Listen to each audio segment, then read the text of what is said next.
하나님 말씀 봅니다. 하나님 말씀 로마서 1장 14절 15절 두 절을 보도록 하겠습니다. 로마서 1장 14절과 15절 두 절입니다. 하나님 말씀이 이러합니다. 헬라인이나 야만인이나 지혜 있는 자나 어리석은 자에게 다 내가 빚진 자라. 그러므로 나는 할 수 있는 대로 로마에 있는 너희에게도 복음 전하기를 원하노라. 아멘.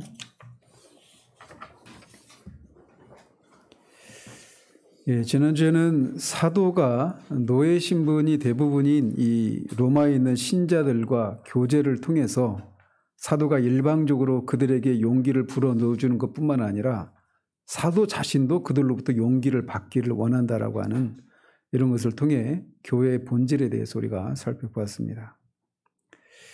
우리는 계속해서 이 사도가 로마에 있는 신자들을 방문하기를 원한다고 말하며 그것을 위해서 기도하고 있는 이런 것을 통해 이 그리스도인의 정체성에 대해서 우리가 계속 살펴가고 있습니다. 그래서 오늘 본문에서도 우리는 이 사도가 일종의 어떤 강박관념을 가지고 있는 듯한 이런 모습을 통해 그리스도인이 어떤 존재인가라고 하는 것을 살펴보고자 합니다. 사도 바울은 헬라인이나 야만인이나 지혜 있는 자나 어리석은 자에게 다 자신이 빚진 자다라고 말을 합니다. 여기서 빚진 자라고 하는 것은 문자 그대로 너무 쉬운 말이죠. 빚을 지어서 그 빚을 갚아야 될 그런 의무를 가진 사람이다. 이렇게 말을 하고 있는 겁니다. 빚을 우리가 져본 사람들은 아시겠지만 빚을 지면 그것은 갚아도 되고 안 갚아도 되는 이런 게 아닙니다. 빚을 지면 당연히 그것을 갚아야만 합니다. 그리고 갚아야 될 빚을 지고 있다고 할 때 그 빚을 갚아야 될 그런 날짜가 다가올 때마다 우리가 가지고 있는 그 심리적인 압박이 무엇인지를 우리는 잘 압니다. 사도는 그것에 빗대어서 자신이 헬라인과 야만인과 지혜 있는 자나 어리석은 자 모두에게 빚을 지고 있다 이렇게 말을 하고 있는 거예요. 그래서 그 말 속에는 어떤 강박관념 같은 그런 게 있는 겁니다. 그의 심령이 그들에게 무엇인가를 갚아야 할 그런 빚을 지고 있는 의무를 지고 있는 사람으로서 심리적으로 굉장한 압박을 느끼고 있다 이렇게 말을 하고 있는 거란 말이죠. 사도는 바로 자신이 그런 사람이고 그것을 위해서 이곳저곳을 다니고 있고 그렇게 그것 때문에 자신이 존재하고 있다 이렇게 말을 하고 있는 겁니다. 사도가 이렇게 이 다양한 사람들에게 갚아야 될 어떤 빚을 지고 있다 이렇게 말하고 있는 것 속에서 우리가 유추할 수 있는 것은 사도는 그런 사람들에게 줄 수 있는 그 무엇인가를 가지고 있다라고 하는 것을 그가 전제하고 있다라고 하는 것을 알 수가 있습니다. 무엇인가 그들에게 줄 것이 있기 때문에 그것을 갚아야 한다라고 말을 하고 있다라는 거죠.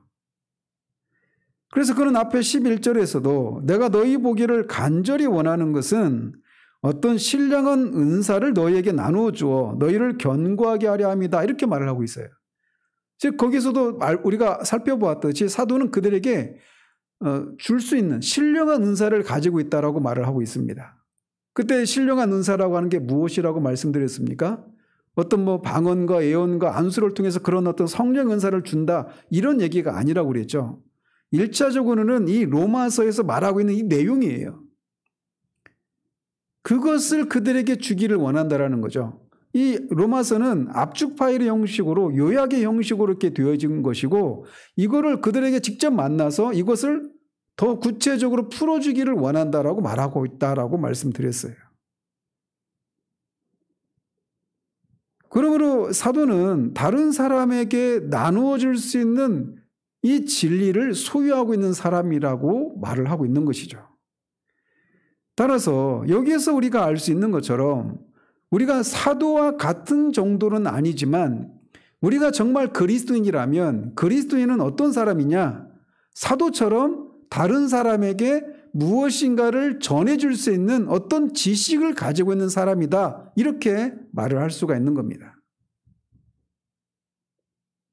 이것에 대해서 베드로는 이 베드로전서 3장 15절에서 이렇게 말을 합니다.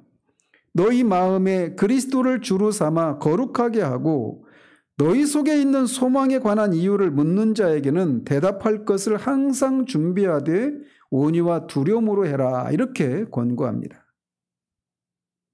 이런 말씀을 통해서도 알 수 있는 것처럼 우리가 정말 그리스도인이라면 반드시 내가 어째서 그리스도인이 되었는가에 대해서 알아야 한다라는 것입니다.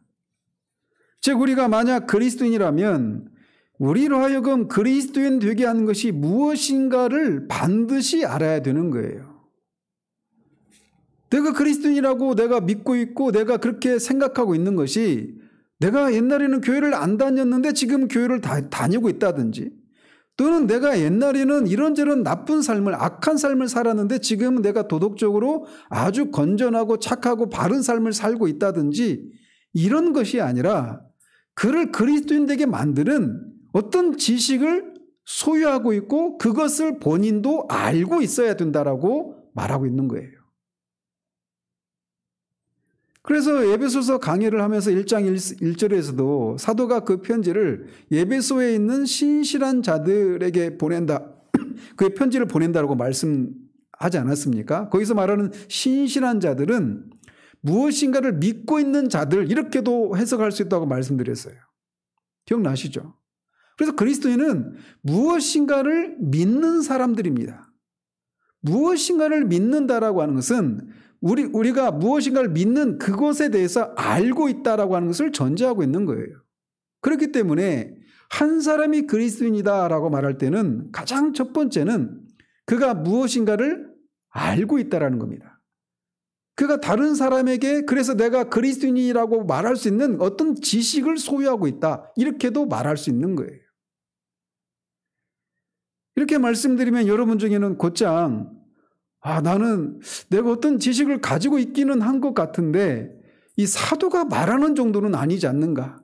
또는 목사인 제가 알고 있는 정도는 아니지 않는가? 이런 염려를 하면서 나는 아직 그리스도인이 아닌가? 이렇게 생각할 수 있을까 봐 말씀을 드리자면 최소한의 그가 그리스도인이라면 반드시 알고 있어야 될 그 지식을 소유하고 있어야 된다라고 덧붙이고 싶습니다. 최소한도는 예수 그리스도가 누구시고 그분이 어떤 일을 하셨는가에 대한 지식을 반드시 알고 있어야 돼요. 제가 이 말씀을 드리면 여러분들 중에 그리스도인이라고 스스로 생각하고 계신 분들 중에는 이런 것들이야 당연히 알고 있지라고 생각할 수 있어요. 그런데 정말 많은 분들이 한국교회 안에서 저 자신도 그렇고 여러분이 그리스도인이라고 생각하느냐? 그래서 오늘이라도 죽으면 여러분이 구원을 받아서 오늘이라도 죽으면 주님께로 하나님께로 갈 수 있겠느냐라고 물으면 많은 분들이 성경에서 말하는 지금 제가 방금 말씀드린 것처럼 최소한의 지시라고 할 수 있는 예수 그리스도와 관련해서 자신이 그리스도인이라고 생각한다고 말하는 사람보다 훨씬 더 많은 사람들이 다른 것들을 가지고 내가 그리스도인이라고 생각한다라고 말한다라는 거예요. 따라서 만약에 우리가 정말 예수 그리스도가 어떤 분이시고 그가 하신 일들이 무엇인지를 모르는데 난 그래도 그리스도인이야 이렇게 말하는 것은 있을 수가 없는 거예요. 뿐만 아니라 예수 그리스도를 믿는다라고 그리고 예수 그리스도가 하신 일이 무엇인가를 믿는다라고 말을 하면서도 실제적으로는 성경에서 말하는 대로의 예수 그리스도를 알고 있지 못하다라면 그는 실상 그리스도인이라고 할 수가 없는 겁니다. 내가 구원에 대해서 구원받기를 위해서 애를 쓰고 얼마나 많은 시간들을 보냈는지 그런 걸 가지고 내가 그리스도인이라고 말하는 것도 충분하지가 않아요. 제가 지금 방금 말씀드린 이런 내용들은 특별히 어떤 사람이 죽음을 앞두고 있는 절망적인 상황 가운데서 더더욱 이것이 분명하게 드러납니다. 만약에 어떤 사람이 교회를 한 번도 다닌 적이 없는 그야말로 불신자예요. 그런데 그 사람이 죽음을 앞두고 있을 때 그 사람에게는 너무나 당연하게 자신이 이제 떠나야 될 이 세상이 이제 세상을 떠날 날이 얼마 남지 않았고 또 그에 따라서 자신이 이제 들어가야 될 영원한 세상을 맞닥뜨려야 한다라고 하는 이런 것에서 오는 두려움들을 느끼게 됩니다. 정도의 차이는 있지만 전도서 기자가 말하고 있는 것처럼 하나님이 사람을 영혼을 사모하는 마음을 주셨기 때문에 사람들에게는 즉각적으로 본능적으로 그것을 압니다. 제가 개와 비교해서 말씀을 드려서 죄송하지만 개들이 개정수가 오면 오줌을 지리고 막 꼼짝을 못합니다. 그렇게 사납고 무서운 개들도 개정수가 찾아오면요 본능적으로 꼬리를 내리고 오줌을 지리고 두려워 떱니다. 개정수에 끌려가가지고 돌아온 개가 없잖아요. 그 사람이 끌려가면 어떤 일이 일어나는지를 전해준 개가 없잖아요. 그런데도 본능적으로 안 되니까요. 그런 것처럼 인간도 하나님이 그렇게 지으셨어요. 영혼을 사모하는 마음을 주셨기 때문에 자신이 이 생을 끝내고 죽으면 끝이다. 살아서는 그런 말을 하고 그렇게 살 수도 있습니다. 그런데 막상 죽음의 순간이 찾아오면 영원한 세계가 있다라고 하는 것을 본능적으로 압니다. 그리고 자신이 거기에 그 영원한 세계를 맞닥뜨릴 수 없는 그런 사람이라고 하는 것을 압니다. 그리고 두려워 떨어요. 제가 많은 그런 사람들을 본 건 아닌데 임종을 맞이하는 그런 사람들을 몇몇 사례들을 본 적이 있어요. 믿지 않는 사람들이 그렇게 임종을 앞두고 두려워 떠는 그런 모습을 본 적이 있어요. 그리고 그 사람들 중에는 믿는 사람도 있습니다. 믿는 사람임에도 불구하고 진짜 교회를 다닌 사람이 아니라 진짜 믿어서 구원받은 사람임에도 불구하고 영원한 세계를 내가 이제 들어가야 된다라고 하는 그 막바지 그 순간에 두려워 떠는 일들이 있습니다. 여러분 아십니까? 심지어 마틴 루터조차도 그 임종을 앞두고 잠시 동안 두려움에 사로잡혔습니다. 영원한 세계를 내가 이제 맞닥뜨려야 된다고 하는 그 마지막 순간이 찾아오면 사람에게는 그런 공포와 두려움이 찾아온단 말이에요. 그래서 그런데 어떤 사람이 믿지 않는 사람이 있다고 생각해 보십시오. 그가 이제 얼마 그 죽음을 앞두고 있는데 제가 좀 막 어떤 생각이 떠오르는데 그 삼성의 이병철 회장 있잖아요. 초대 회장. 이분도 죽음의 순간에 그런 공포를 느끼면서 그 공포를 해결해 줄 수 있는 것이 무엇이라도 있다면 그것을 얼마든지 자신의 모든 재산을 다 바치겠다라고 하는 이런 식으로 얘기를 했다라고 하는 얘기를 제가 어떤 기사를 통해서 어떤 글을 통해서 읽은 적이 있습니다. 아무리 그가 살면서 남자답게 삶과 죽음은 다 뭐 한 가지고 죽으면 다 그걸로 끝이다라고 말하는 그런 용기 있는 삶을 살았던 사람이라 하더라도 마지막 순간에는 그런 공포가 찾아옵니다. 자, 그런데 이렇게 그런 공포를 가지고 있는데 이제 자신이 침상에 누워서 죽을 날을 하루하루 기다리고 있는 그런 처지에 있는데 그런 공포가 찾아왔어요. 그런데 유유상종이라고 자신의 주변에서 그런 자신에 대해서 무엇인가 그런 자신이 가지고 있는 공포와 두려움들을 달래줄 수 있는 그런 사람들을 주변에서도 찾을 수 없을 것입니다. 그런데 만약에 그가 우연찮게도 그 순간에 여러분들을 떠올렸다고 생각을 해보십시다. 평상시에는 여러분들이 전하는 복음이나 이런 것들에서 귀등으로 듣던 사람이 그 마지막 순간에 여러분을 떠올렸다고 생각해 보십시오.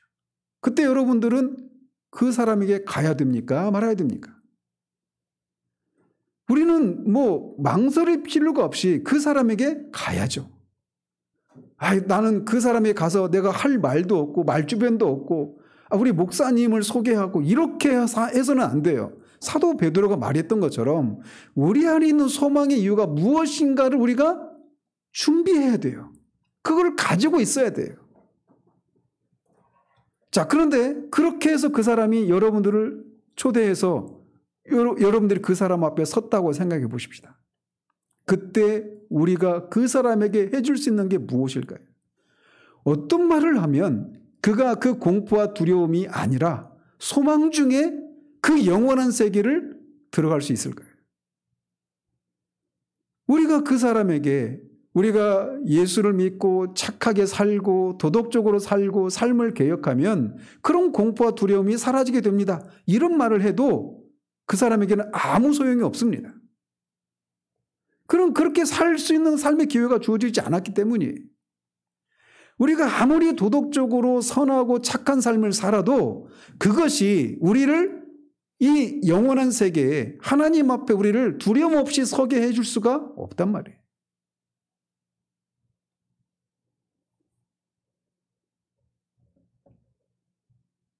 즉 그 사람에게 도덕적이고 착하고 선하게 살면 그런 두려움이 사라질 것이라고 말해봐야 그 사람에게는 아무런 도움이 되지 못합니다. 만약 우리가 그 사람에게 겨우 그런 말이나 해주겠다라면 그는 아무런 도움을 우리로부터 받지 못할 거예요. 그리스도인은 어떤 것을 가지고 있고 그것을 다른 사람에게 줄 수 있는 사람이어야 한다라고 사도가 말을 하고 있는 거예요. 사도는 그 지식을 가지고 있는 겁니다. 그는 구원에 이르는 복음을 이해하고 있고 그 복음을 가지고 있는 겁니다. 그는 그 사람에게 안식과 평안을 줄 수 있을 정도로 그 영혼에게 말을 해줄 수 있는 그 지식을 가지고 있다는 거예요. 빚진 자라고 하는 이 말 속에는 그런 내용이 함의되어 있다는 거죠. 이것이 그리스도인에 대한 첫 번째 정의라고 할 수가 있는 겁니다. 여러분들은 그렇게 영혼을 직면해야 될, 영원한 세계를 직면해야 되는데 그것이 준비되지 않고 있는 그 사람, 그래서 두려워 떨고 있는 사람에게 그 사람에게 평안히 그 영혼을 맞이할 수 있는 그 내용, 그 지식을 여러분들은 알고 있고 그것을 가지고 있습니까? 그게 그리스도인이에요. 그런 지식을 가지고 있지 않다면 그는 그리스도인일 수가 없는 겁니다. 그 지식은 다른 것이 아니라 최소한의 지식이라고 할 수 있다면 예수 그리스도가 어떤 분이시고 그분이 바로 그런 여러분을 위해서 무슨 일을 하셨는가를 아는 것을 무슨 일을 하셨는가에 대한 지식이에요.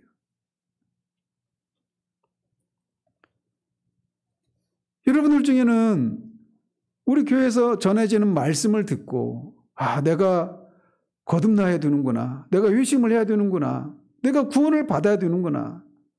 그리고 내가 구원받고 싶다. 이런 얘기를 하면서도 여전히 그런 일이 나에게 일어나기를, 그러니까 어떤 수동적으로 내가 그거를 믿을 수밖에 없는 어떤 일들이, 거듭나지는 그런 일들이 내 가운데 일어나야 된다라고 말하면서 언젠가는 그런 일이 나에게도 일어나기를 바라면서 그냥 여러분의 세월을 그렇게 보내고 계신 분들도 분명히 계셔요. 그런 말들을 듣거든요. 여러분이 거듭나야 됩니다. 여러분이 어떻게 거듭날 수 있습니까? 죽은 사람이 스스로 내가 살아나고 싶다 이런 소망조차도 가질 수가 없잖아요. 죽은 사람이 무덤에 갇혀 있었던 나사로가 주님이 나를 부르면 달려가야지 이런 생각을 하고 있을 수 있습니까? 가능하지가 않아요. 그래서 주님을 만났던 니고데모가 사람이 물과 성령으로 거듭나지 않으면 하나님 나라를 볼 수조차 없다라고 말하는 그 말 앞에 절망하고 있는 니고데모에게 주님이 하신 말씀이 무엇입니까? 주 예수를 믿으라는 거예요. 바로 그렇게 거듭나야 하지만 거듭날 수 없는 바로 너를 위해서 하나님의 아들이 세상을 사랑하셔서, 하나님이 세상을 사랑하셔서 그의 독생자를 주셨다라는 겁니다. 그 독생자 예수 그리스도를 믿는 자마다 멸망하지 않고 영생을 얻는다라고 말하고 있는 거예요. 그 말씀은 결국 예수님을 믿으라는 겁니다. 예수님이 거듭나야 하는 바로 당신을 위해서 죽으셨다라는 거예요. 그래서 그를 믿는 자마다 거듭날 뿐만 아니라 죄의 용서를 받고 멸망하지 않고 영생을 얻는다라고 말씀하고 계신 거예요. 그러니 나는 거듭나야 돼, 거듭나고 싶어 하면서 세월을 보낼 것이 아니라 예수를 믿어야 하는 거예요. 십자가 달리시고 죽으셨다가 다시 사신 그 예수를 믿어야 한다는 것이죠. 그 예수를 믿는 순간 거듭나는 겁니다. 이게 우리는 시간의 지배를 받고 있는 사람들이기 때문에 논리적으로 따지면 거듭나야 믿죠. 그죠?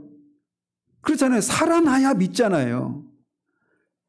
근데 이게 성령 안에서는, 하나님 안에서는 우리가 믿을 때 그런 일이 동시에 일어나는 일이에요. 한순간에 일어나는 일인 겁니다.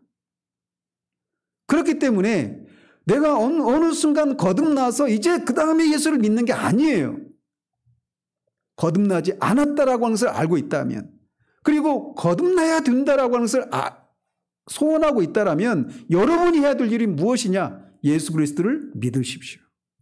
바로 여러분을 위해서 예수님이 십자가에 죽으시고 다시 살아나셨다라고 하는 것을 믿으시라는 거예요. 그러면 그 순간 거듭납니다. 영생을 소유한다라고 하는 게 뭘 의미하는 겁니까? 거듭났기 때문에 영원한 생명을 소유하는 거예요. 그 일은 동시에 일어나는 겁니다. 미루지 마십시오.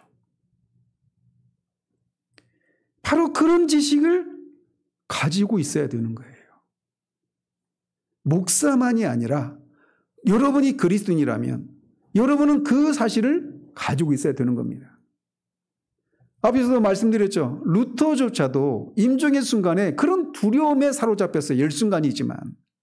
그때 그를 붙들어줬던 게 뭡니까? 바로 이 진리예요. 나의 주 예수 그리스도가 이런 나를 위해서, 영혼을 맞닥뜨릴 수 없는, 하나님 앞에 설 수 없는 나를 위해서 십자가에 죽으셨지. 그 진리 하나를 붙들고 그 마음이 다시 죽음의 공포를 이기고 담대하게 임종을 맞이할 수 있었던 거예요.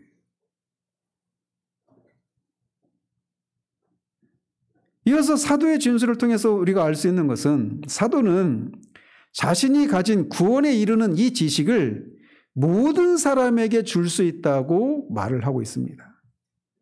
그는 헬라인이나 야만인이나 지혜 있는 자나 어리석은 자에게 다 내가 빚진 자다라고 말을 합니다.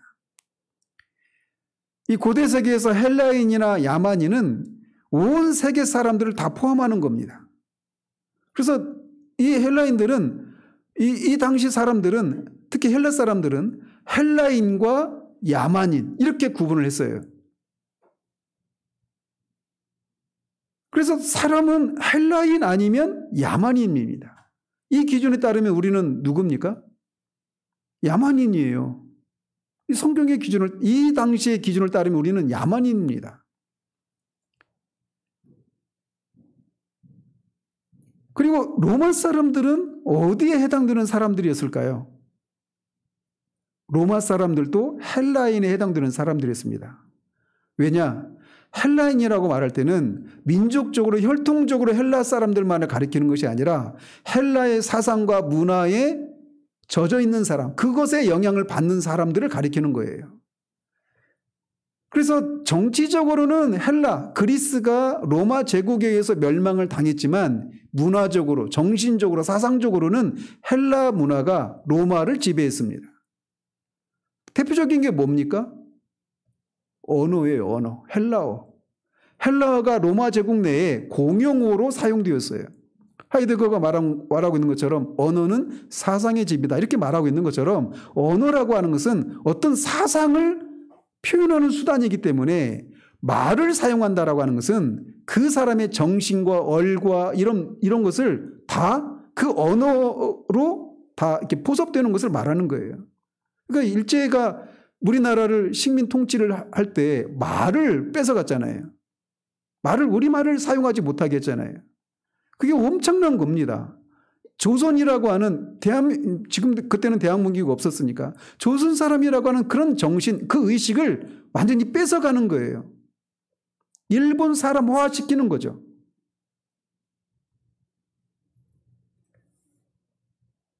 어쨌든 이 그래서 이 로마 제국 내에 있는 그 나라들은 다 그 헬라의 그런 영향권 아래에 있었단 말이에요. 그래서 바울은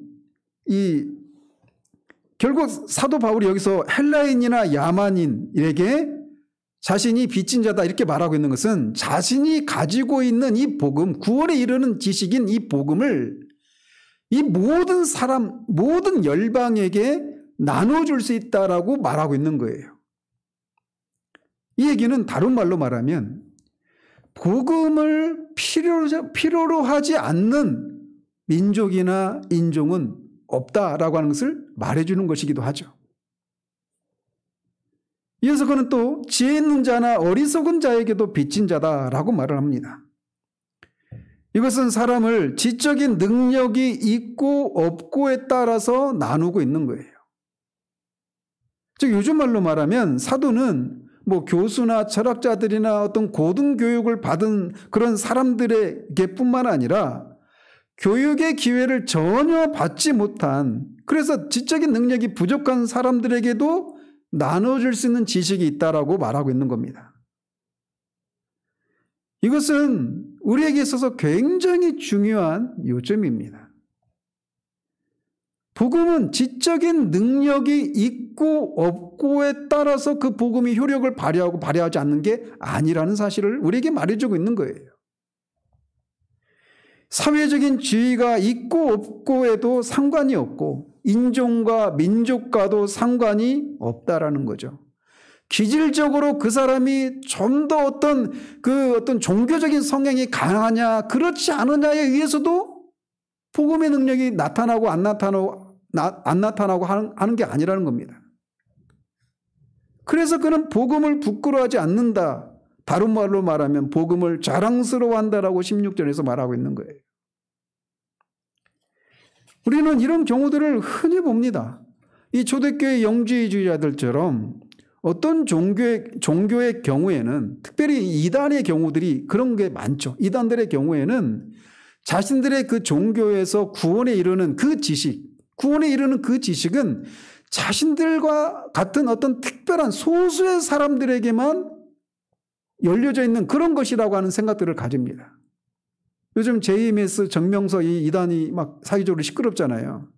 사실 80년대부터 그런 일들이 계속 사회적인 문제가 되어져 왔는데 계속 이게 덮여져 있다가 이제 이게 터지고 있는 상황인데, 그런데도 보면 항상 그런 구원에 이르는 어떤 비밀스러운 그런 지식 진리는 그 그룹에 있는 그 소수의 사람들에게만 열려져 있다. 이런 식으로 사람들을 포섭합니다. 그러니까 그렇게 포섭당하는 사람들 어떤 생각을 가지게 되겠습니까? 자신들만 특별한 사람들이다라고 하는 의식을 갖는 거예요. 그러니까 거기에 막 충성하는 거죠. 그러나 사도는 자신이 전하고자 하는 이 복음은 인종과 민족과 사회적인 지위 고하를 막론하고 남녀노소를 막론하고 지적인 능력이 있고 없고 이런 것을 떠나서 모든 사람들에게 구원을 가져다 주는 것이다라고 말하고 있는 거예요. 그러니까 그것을 자랑스럽다라고 16절에서 말하고 있는 겁니다. 이 내용은 우리가 다음 주부터 계속 살펴가겠지만 말이죠.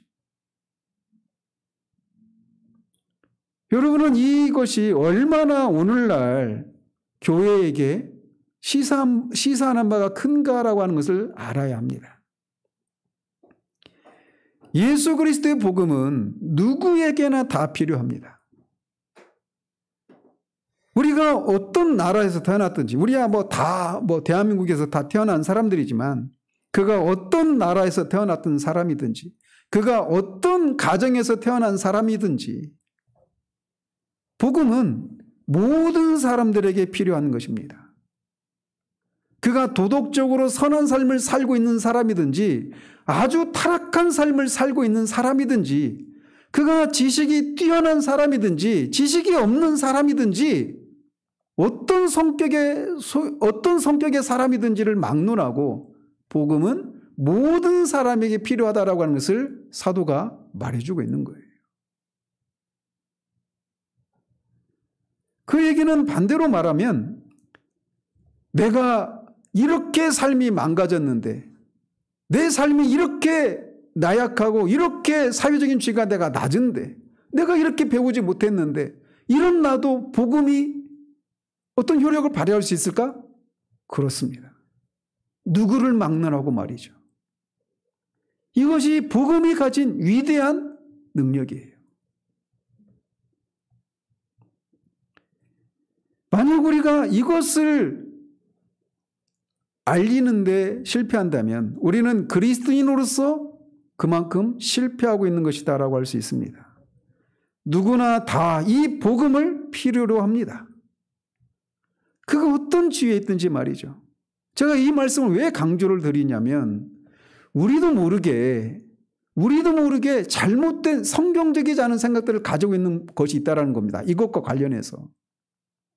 어떤 생각을 가지고 있느냐면 우리가 복음을 저 사람은 복음을 들어야 되는데 라고 하는 생각을 가질 때 그런 생각을 가질 때 여러분이 그 생각을 갖는 사람이 어떤 사람인가 한번 생각해 보십시오.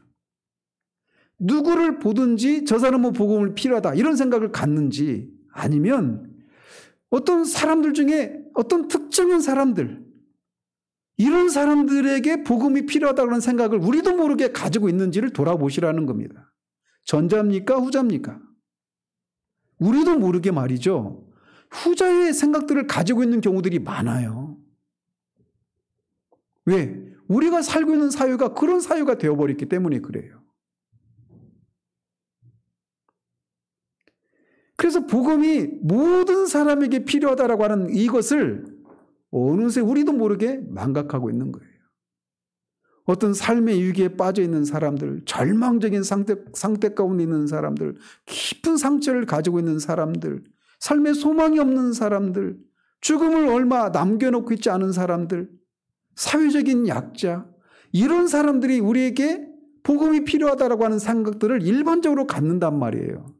그렇지 않고 나름대로 삶을 아주 중산층 이상의 삶을 살고 있고 어떤 교양을 갖추고 있고 어떤 삶에 걱정이 없는 사람들, 모든 것이 잘 풀려나가고 있는 사람들, 높은 지위에 있는 사람들, 이런 사람들은 복음이 필요하지 않는 것 같은 생각을 우리도 모르게 가지고 있다는 거예요. 그런데 사도는 복음이 지위 고하를 막론하고 그가 능력이 있어서 높고 낮고 많고 적고를 떠나서 모든 사람에게 복음이 필요하다라고 말하고 있는 거예요.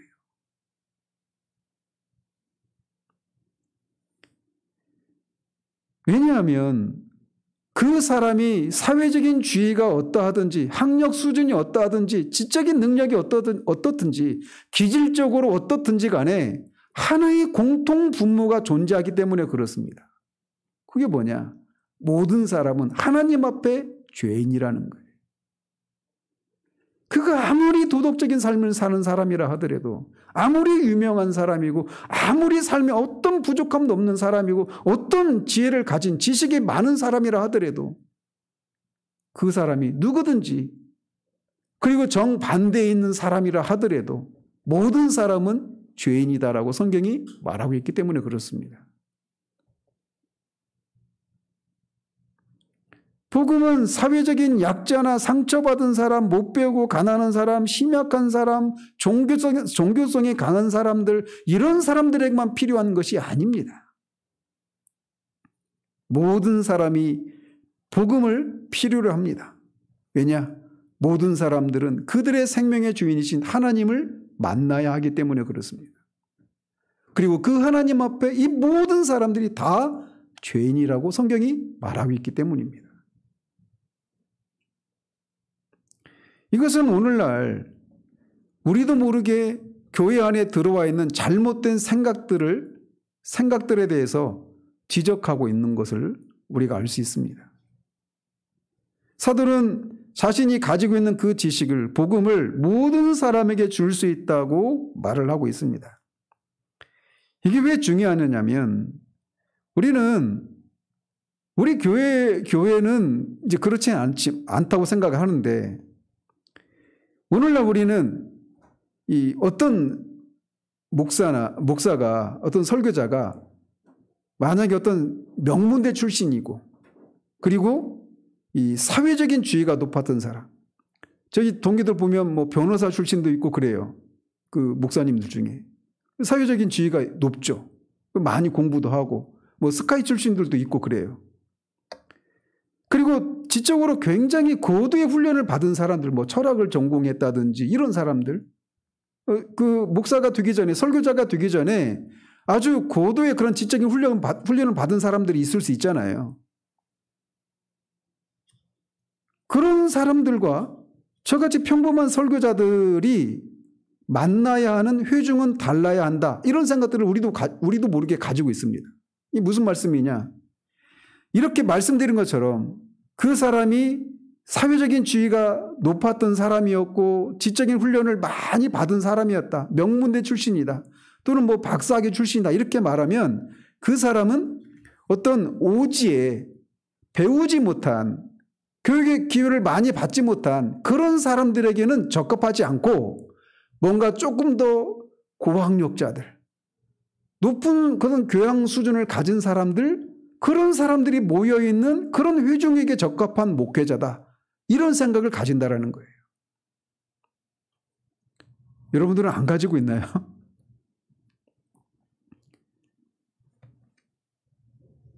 그런데 이 사도를 보십시오. 야만인에게도 어리석은 자에게도 복음을 빚진 자라고 말하는 이 사도를 보십시오. 우리가 서론에서도 살폈듯이 그는 당대 철학에 능통했던 사람입니다. 율법에 능통했던 사람이에요. 그리고 당대 그런 헬라 문학에도 능통했던 사람입니다.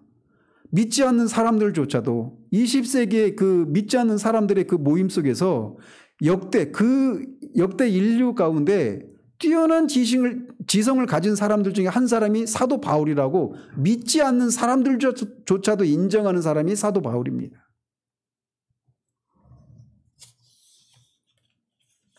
따라서 오늘날의 논리에 따르면 그런 사도 바울은 어떤 회중을 대상으로 목교를 해야 됩니까? 철학자들이나 매우 많이 배운 사람들로 구성된 교회에서 목교를 해야 된다. 이런 생각을 하기 쉬워요. 그런 정도의 지적인 소양과 능력을 갖춘 사도는 뭐 오지나 오늘날의 말은 시골의 어떤 그런 곳에서는 할아버지 할머니들, 배움의 기회가 적은 사람들, 노동자 계층들, 속에 블루칼라라고 분류한 그런 사람들, 이런 사람들에게는 적합하지 않다. 이런 생각을 오늘날의 사람들은 가지고 있단 말이에요. 왜냐? 사도 같은 사람들이 전하는 말을, 그가 사용하는 그런 언어를 그런 회중들은, 교육의 기회를 많이 받지 못한 사람들은 이해할 수 없을 것이다. 이런 생각을 가지고 있기 때문에 그런 거죠.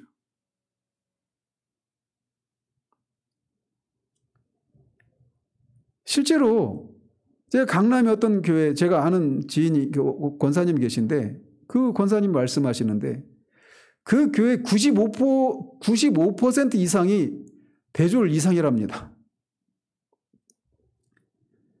그리고 어떤 그 미국에 있는 어떤 한 교회인데 그 교회도 규모가 굉장히 커요.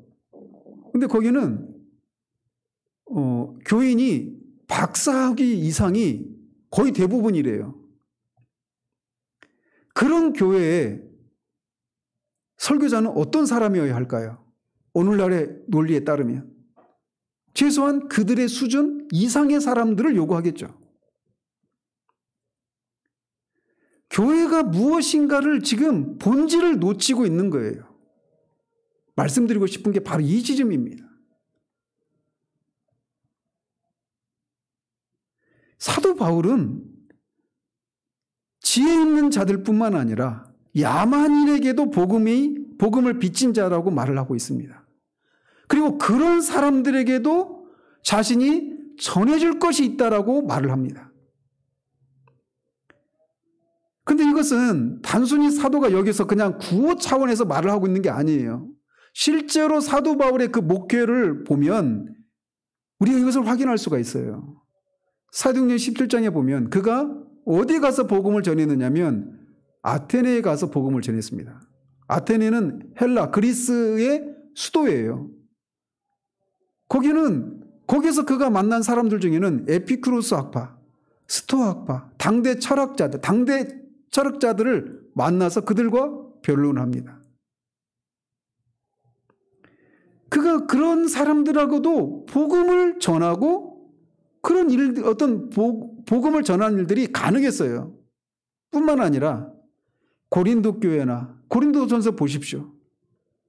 그러니까 오늘날의 상황을 가지고 보면요, 이게 사도가 처했던 그 상황이 정말 기가 막히다라고 할 수 있을 정도로 답답한 상황입니다. 어떻게 보면 거의 대부분이 노예들이었어요. 배움의 기회가 하나도 없는 겁니다.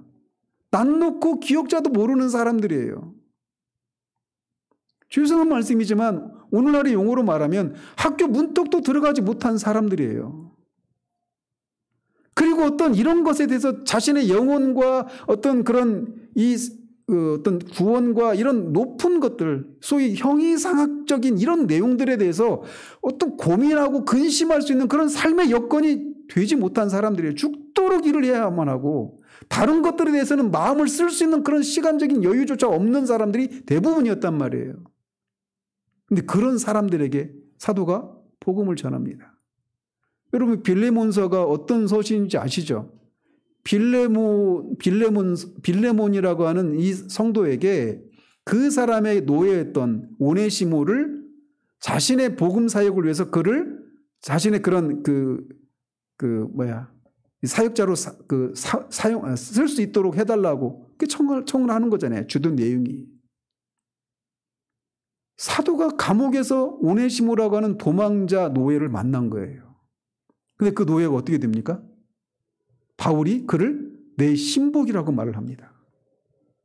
노예가 사도 같은 그런 사람이 내 신복이라고 말할 정도로 그런 변화가 일어나요. 그리고 전해지는 바에 따르면 그는 이 골로새 교회 감독의 자리까지 올라갑니다. 일자 무식이잖아요. 그야말로. 지적인 능력이 전무한 사람이었단 말이에요. 그런데 그런 사람들에게도 복음이 능력을 발휘하는 거예요. 그리고 사도는 그런 사람들에게도 자신이 복음을 전할 빚을 졌다, 의무를 가지고 있다라고 말을 하고 있는 겁니다. 따라서 이런 사도가 말하고 있는 이런 것들에 비해서 오늘날 교회에 너무나 만연되어 있는, 그래서 너무나 만연되어 있기 때문에 이것을 전혀 이상하게 생각조차 하지 못하고 있는 오늘날의 교회의 모습에 대해서 우리가 사도가 이런 것을 통해 지적하고 있는 것을 우리가 볼 수 있어야 돼요.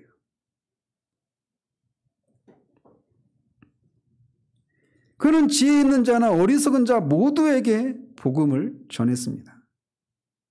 사도는 그들에게 각각 다른 메시지를 전한 게 아닙니다. 똑같은 메시지를 전하는 거예요. 사도는 다른 곳에서 이것을 이렇게 표현합니다. 율법 아래 있는 자들에게는 내가 율법 아래 있지 아니하나 율법 아래 있는 자같이 된 것은, 또 율법 없는 자에게는 내가 하나님께는 율법 없는 자가 아니요 도리어 그리스도의 율법 아래 있는 자이나 율법 없는 자와 같이 되었다라고 말을 합니다. 또 약한 자들에게 내가 약한 자와 같이 된 것은 약한 자들을 얻고자 함이라 이렇게 말을 하고 있어요. 그래서 율법이 있는 유대인에게는 또는 율법이 없는 이방인에게는 다른 접근 방식을 통해서 복음을 전했지만 그들에게 복음을 희석시키거나 복음의 내용에 어떤 무엇을 더하고 빼고 이런 방식이 아니라 그것을 전하는 방식, 접근 방식만 달리할 뿐 하나의 메시지를 전했던 거예요.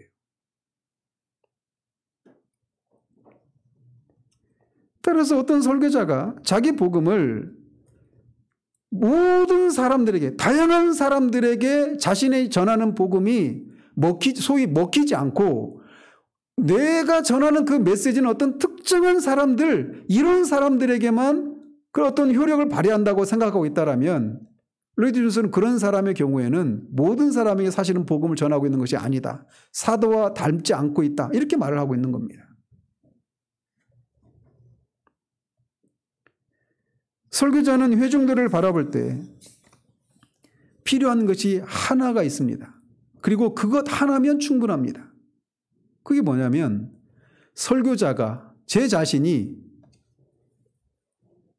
하나님 앞에 죄인이고 저 역시 하나님의 은혜가 아니면 예수 그리스도를 믿는 것이 아니면 구원의 소망이 없는 것을 제가 알고 있는 것처럼 저를 통해서 설교를 듣는 사람들 역시 그가 사회적인 지위가 어떻든지 교육 수준이 어떻든지 기질적으로 어떤 상황 가운데 있든지 삶의 상황이 어떤 상황 가운데 있든지 똑같이 하나님 앞에 죄인이고 복음을 필요로 하는 그런 구원을 절대적으로 필요하는 사람이라고 하는 그 사실 하나만 알면 충분합니다.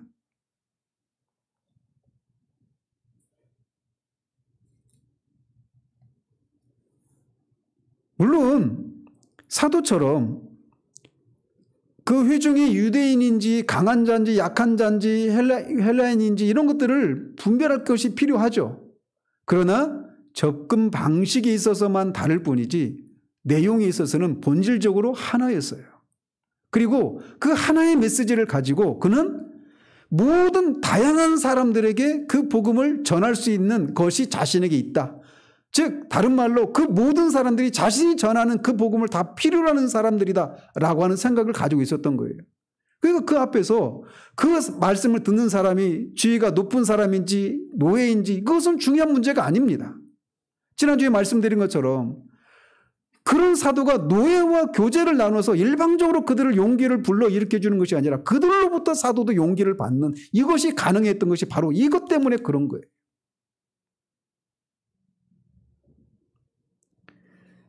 여러분 조나단 에드워즈 목사님의 설교집이나 이런 걸 읽어보신 분 계십니까? 또 로이드 존스 목사님 설교집 읽어보신 분 계세요? 읽어보신 분들 중에 그 설교가 쉽게 이해되던가요?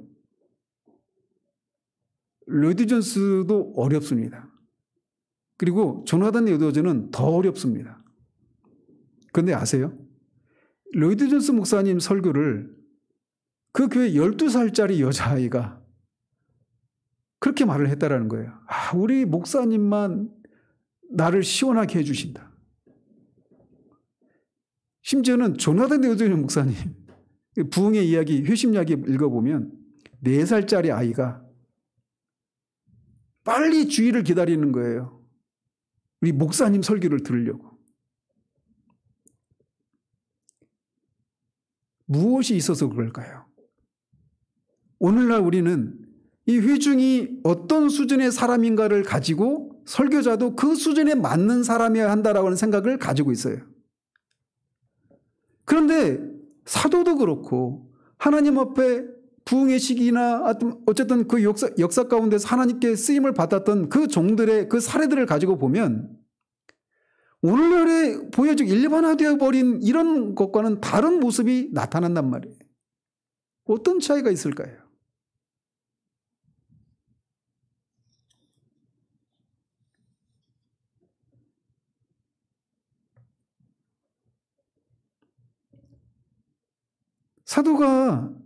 사도의 목회 사역에 들어와 있는 사람들의 그 수준 차이를 한번 보십시오.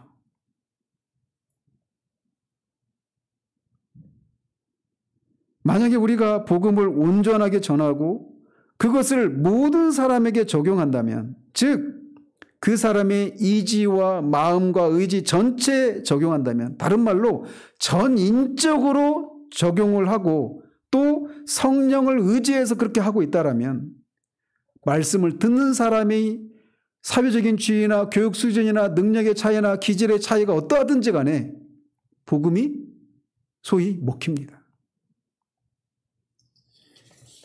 로이드 목사님이 자신의 경험을 얘기를 해요. 웨스트민스터 채플에서 사역을 했거든요. 근데 그 런던에 있는 교회니까 굉장히 거기에 오는 사람들도 어떤 교육 수준이나 사회적인 지위나 이런 것들이 다양하지 않았겠어요? 굉장히 좀 평균 이상의 사람들이었겠죠. 일반적으로 우리가 생각할 때. 그런 목회 사역을 하다가 어느 해에 휴가를 받아서 시골에 내려가답니다. 이제 주일이 되었는데 그 교회 목사님이 연로한 목사님이셨는데 그 산을 넘어서 이제 그 교회에 갔는데 회중이 목사님과 사모님 포함해서 5명이었대요. 그러니까 그 2분 빼면 3명이죠. 근데 거기에서 이제 그 목사님이 설교 부탁을 받고 설교를 하려고 하는데 자신의 마음에서 사탄이 그런 생각을 주더라는 거죠. 자신과 사모님 빼면 3명밖에 없잖아요. 사람도 적어. 또 거기에 있는 사람들이 웨스트민스터 채플에 참여하고 있는 회중들과 비교해 보면 사회적인 지위나 교육적인 그런 기회 차원에서나 지적인 능력이 있어서나 차이가 있다. 이렇게 객관적으로 판단할 수밖에 없잖아요. 그러니까 사탄이 주는 마음이 네가 웨스트민스터 채플에서 했던 그런 설교들은 이 회중들이 들을 수가 없으니까 그리고 빨리 끝내고 가라. 이런 식의 생각을 불러일으켜 주더라는 거예요. 그런 유혹을 받죠. 그런데 거기서 그런 생각을 뿌리치고 말씀을 웨스트민스터 채플에서 했던 것처럼 그런 말씀을 전한 겁니다. 그리고 거기서 은혜롭게 그 말씀을 회중들이 받아요. 제가 몇 년 전에 제가 흔하지 않는 일인데 제가 외부 집회에 간 적이 있어요. 근데 아는 동생 목사인데 저를 형이라고 불러요. 그 교회는 70대가 젊은 사람입니다. 70대, 80대예요. 할머니들, 대부분이 할머니들. 근데 말씀을 전해달래요. 근데 저한테 신신당부하는 거예요. 회중의 상태가 이러니까 최대한 쉽게 해달라고 신신당부를 하더라고요. 저도 부담이죠. 근데 우리 교회에서 전했던 설교를 가지고 가서 전했어요. 똑같은 설교를 가지고. 근데 그 똑같은 설교를 가지고 그렇게 잘 못 알아들으니까 쉽게 해달라고 부탁받았던 그 회중도 할머니들도 눈이 번쩍번쩍해요. 은혜를 받는 겁니다. 그중에는 지적인 능력이 부족한 분도 계셨어요. 그러니까 그 지적 장애를 가진 분도 계셨어요. 그런데도 그런 회중들과 똑같이 목사님 내외도 똑같은 설교를 가지고 은혜를 누립니다. 우리도 모르게 이 회중의 상태에 따라서 설교자도 수준이 달라져야 된다라고 하는 생각을 너무나 많이 가지고 있어요. 본질을 놓치고 있는 거예요. 전인의 그 사람이 모든 사람이 하나님 앞에 죄인이고 구원을 필요로 하는 사람이라고 하는 그 한 가지 사실. 그리고 복음은 그 사람이 어떤 형편 가운데 있는 사람이든지 복음을 온전하게 전하고 성령의 능력을 의지해서 전하면 거기는 반드시 복음의 역사가 나타난다라고 하는 이것을 망각한 채 외적인 것을 가지고 어떤 일이 일어나거나 일어나지 않을 것이라고 생각하는 이런 생각들을 사도는 여기서 우리에게 깨주고 있는 거예요.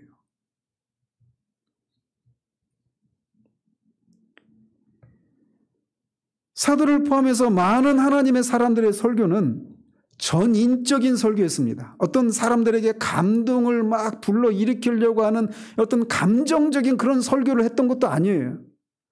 굉장히 이지적인 설교였습니다. 또 반대로 어떤 지성만 강조하는 그런 설교도 아니었어요. 전인적인 그 사람의 지성과 감정과 의지 전체에 호소하는 그런 전인적인 설교였고 그런 설교와 함께 성령의 능력을 의지해서 말씀을 전했기 때문에 그런 역사가 일어났던 겁니다.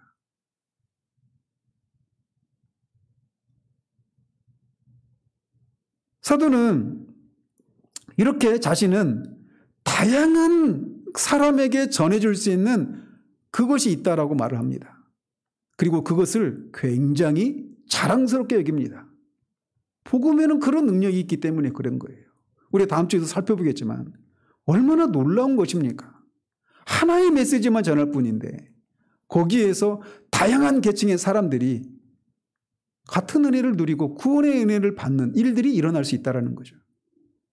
자, 그렇다면 사도는 이렇게 모든 사람에게 자신이 줄 수 있는 게 있고 또 그래야만 한다라고 하는 강박의식을 가지고 있다. 강박관념을 가지고 있다고 말씀을 드렸어요. 자, 그렇다면 왜 그는 그런 강박을 느꼈을까요? 여기는 세 가지가 있는데 첫 번째로 그것이 그에게 주어진 소명이었기 때문에 그렇습니다. 그런 복음을 전하도록 다메섹 도상에서 주님을 만나고 다메섹 도상에서 주님으로부터 그런 사명을 부여받았어요. 그래서 그는 고린도후서 5장 10절 11절에서 이렇게 말합니다.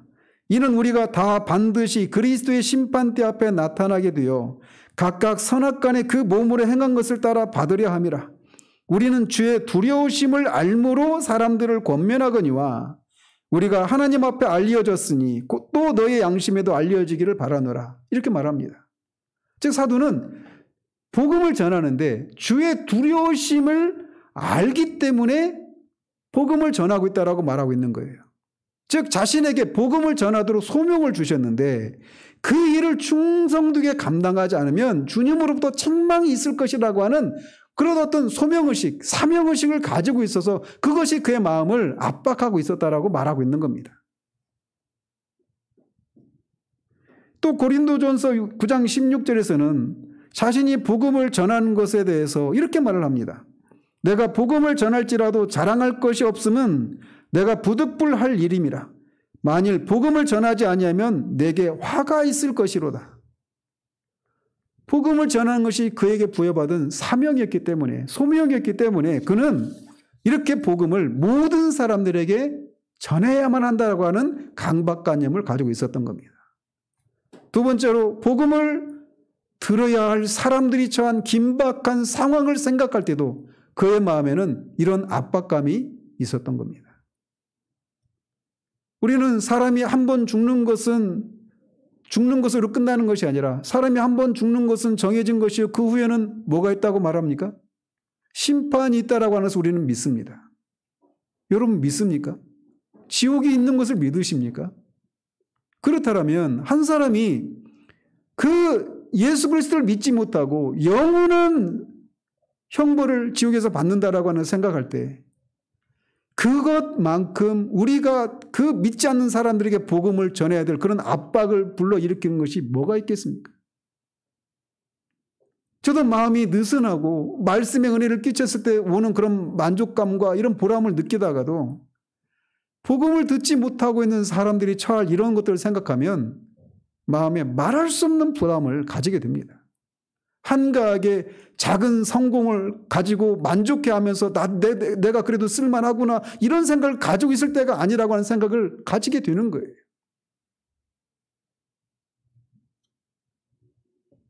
우리가 만약 하나님의 은혜로 복음을 믿고 구원의 은혜를 누리고 있다면 내가 누리고 있는 이것을 누리지 못하는 사람들에게 우리는 빚진 사람이다라고 하는 의식을 가져야 하는 겁니다. 사도가 그래서 그런 강박관념을 가지고 있었던 거예요. 마지막 세 번째로 복음 자체가 가진 영광 때문에도 그는 복음의 빚진 자라고 하는 강박의식을 가지고 있었습니다. 이것은 너무나 자연스러운 일이죠. 복음 자체가 가지고 있는 그 영광스러움 때문에 그는 그 복음을 전하지 않고는 배길 수가 없는 그런 마음의 상태였던 겁니다. 우리가 어떤 맛있는 음식을 먹으면 그거를 내 주변 사람들한테 막 소개해주고 싶은 마음이 일어나지 않아요? 우리가 어떤 좋은 장소에 가면 이거 나 혼자 보기는 너무 아깝다 이런 생각을 가지고 사람들한테 그 장소를 추천해주고 알려주잖아요. 뭐 그게 사람이든 어떤 장소든 어떤 일이든 어떤 물건이든 간에 우리가 무엇인가를 그 가치를 알고 누리게 되면 이것을 나 혼자 누려서는 안 된다라고 하는 생각을 가지고 주변 사람들한테 막 얘기해주고 싶지 않아요? 제가 우리 첫 아이 하연이를 낳고 나서 신대원 다닐 때인데 맨날 그 우리 신대원 동기 전사님들한테 우리 하연이가 근데 감흥이 없어 이 사람들이. 나는 날마다 우리 하연이가 얘기하는데 생각해 보니까 결혼을 안 해서 애를 낳은 적이 없는 사람들이에요. 그냥 아무리 말을 해도 제가 막 그렇게 흥분하는 것처럼 같이 동조를 안 하는 거예요. 우리가 무엇인가를 알고 누리고 그것의 진가를 맛보면 그렇게 됩니다. 하물며 이 세상에 그 무엇과도 비교할 수 없는 비교 불가한 복음의 능력을 맛보고 그 복음을 통해서 우리가 구원의 의리를 누렸다라면 우리는 이것을 누군가에게 그래서 그 구원의 은혜를 누리고 있는 그 자신의 그 기쁨의 충만함을 가지고 누군가에게 이것을 전하지 않고는 배길 수가 없는 마음을 가지게 되는 겁니다. 특히 우리가 처음 이렇게 회심할 때 그런 것이 강하죠. 근데 사도가 지금 이렇게 말하고 있는 것은 회심한 지 한참 지난 후입니다. 복음이 우리가 이미 충분히 알았다라고 말할 수 있을 만큼 그렇게 협소한 것이 아니기 때문에 그래요. 복음을 통해 드러난 하나님의 어떠하심과 그분이 하신 일이 미치는 그 영향력, 그 범위는 한 번도 사람들이 그것이 어디까지다라고 그렇게 재본 적이 없어요. 재볼 수도 없습니다. 왜? 무한하기 때문에 그래요. 그렇기 때문에 사도가 이렇게 그런 강박의식을 가지고 있었던 겁니다. 우리에게는 이게 있습니까? 우리가 회복해야 될 것이 있다라면, 저를 포함해서 여러분들이 회복해야 될 것이 있다라면 바로 이거예요. 무엇인가를 막 알리고 누군가에게 전해주고 그들도 내가 누리고 있는 것을 누리기를 원하는 마음, 그래서 그것이 제대로 이루어지지 않고 있는 것 때문에 애타하고 하나님 앞에 지혜를 주시기를, 능력을 주시기를 구하고 그런 기회를 얻기를 힘을 쓰고 하는 이런 것들이 우리 가운데 필요한 거예요. 사도는 지금 그것을 말하고 있는 겁니다. 그런데 그가 그렇게 하고 싶어하는 대상이 누구라고요? 헬라인도, 야만인도, 지혜 있는 자도, 어리석은 자, 모든 사람을 향해서 그렇게 하고 있는 겁니다. 이 말씀은 누구에게 필요해? 복음은 이런 사람, 내가 주변에 있는 그 어떤 특정한 소수의 사람들이 아니라 모든 사람에게 필요하다는 거예요. 이 의식이, 이 마음이 우리 가운데 다시금 새롭게 되어지기를 우리 주님의 이름으로 축원드립니다. 기도하겠습니다. 하나님 아버지, 사도가 그런 당대 뛰어난 철학자들을 능가할 정도의 그런 지적인 능력을 소유한 사람임에도 불구하고 그가 그런 지혜 있는 자에게 뿐만 아니라 야만인에게조차도 그가 전해줄 것이 있다라고 말하고 그것이 바로 복음인 것을 말하고 있는 내용을 살펴봅니다. 그가 그렇게 그들에게도 그렇게 강한 압박을 느낄 정도로 그런 부담을 가지고 있는 것은 복음이 모든 사람에게 구원에 이르게 하는 그런 능력이 있기 때문임을 그가 알기에 사람을 가리지 않고 복음을 전하고자 하는 그런 모습을 우리가 살펴보았습니다. 이런 사도가 가졌던 이런 생각에서 우리가 얼마나 멀어진 그런 시대를 살아가고 있는지요.